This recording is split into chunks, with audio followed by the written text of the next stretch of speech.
পাঙ্গাস মাছের হাতে মাখা চচ্চড়ি। আসসালামু আলাইকুম, আশা করি সবাই অনেক বেশি ভালো আছেন। আজকে আমি আপনাদের সাথে শেয়ার করতে চলে আসলাম আমার সবচেয়ে প্রিয় মাছ পাঙ্গাস মাছের হাতে মাখা চচ্চড়ি। পাঙ্গাস মাছের হাতে মাখা চচ্চড়ি যদি এমনভাবে লেবু থাকে, আহা, স্বাদ যেন দ্বিগুণ হয়ে যায়।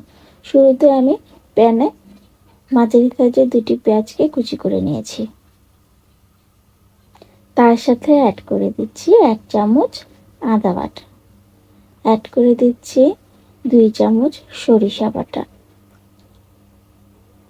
অ্যাড করে দিচ্ছি 5টি কাঁচামরিচ আর 3 কোয়া রসুনকে আমি চপ করে নিয়েছিলাম সেটা, 1 চামচ হলুদ গুঁড়ো, 1 চামচ মরিচ গুঁড়ো তবে উঁচু করে। তার সাথে অ্যাড করে দিচ্ছি 1/2 চামচ ধনিয়া, 1/2 চামচ জিরা গুঁড়ো, সেই সাথে 1/2 চামচ মাছের মশলা, দিয়ে দিচ্ছি 1.5 চামচের মতো লবণ।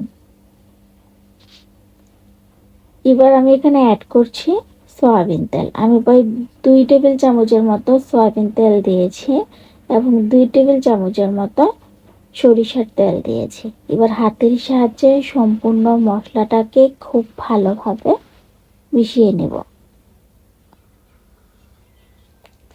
এটা যখন খুব ভালোভাবে মিশানো হয়ে যাবে, তখন আমি এখানে অ্যাড করে দেব আগে থেকে ধুয়ে রাখা এবং ছোট ছোট করে কেটে রাখা পাঙ্গাস মাছটাকে।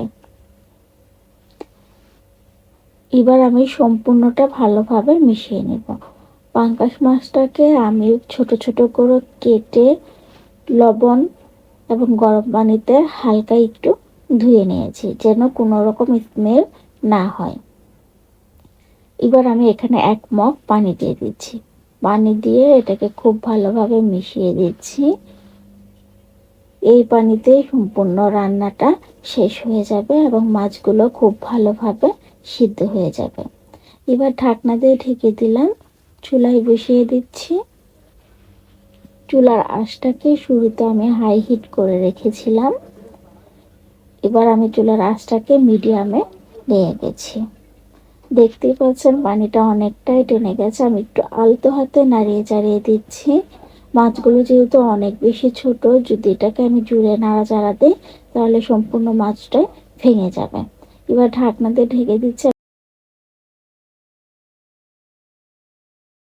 ঢাকনা তুলে আমি এবার অ্যাড করে দিচ্ছি ধনেপাতা কুচি এবং সেই সাথে অ্যাড করে দেব এই পাঙ্গাস মাছের চচ্চড়িতে ভিন্ন স্বাদ আনার জন্য লেবুর টুকরো। আমি এখানে 8টি লেবু নিয়েছি এবং সেটাকে চিকন করে পাতলা করে কেটে নিয়েছি। সেটা আমি এই রান্নাতে দিয়ে দিচ্ছি। ধনেপাতা দেওয়ার পর পাঙ্গাস মাছের উপর দিক দিয়ে আমি এভাবে লেবুর টুকরোগুলো দিয়ে দিয়েছি এবং ঢাকনা দিয়ে ঢেকে দিচ্ছি। চুলার আঁচটাকে মিডিয়াম রেখে আমি প্রায় 2 মিনিটের মতো এভাবে রাখবো।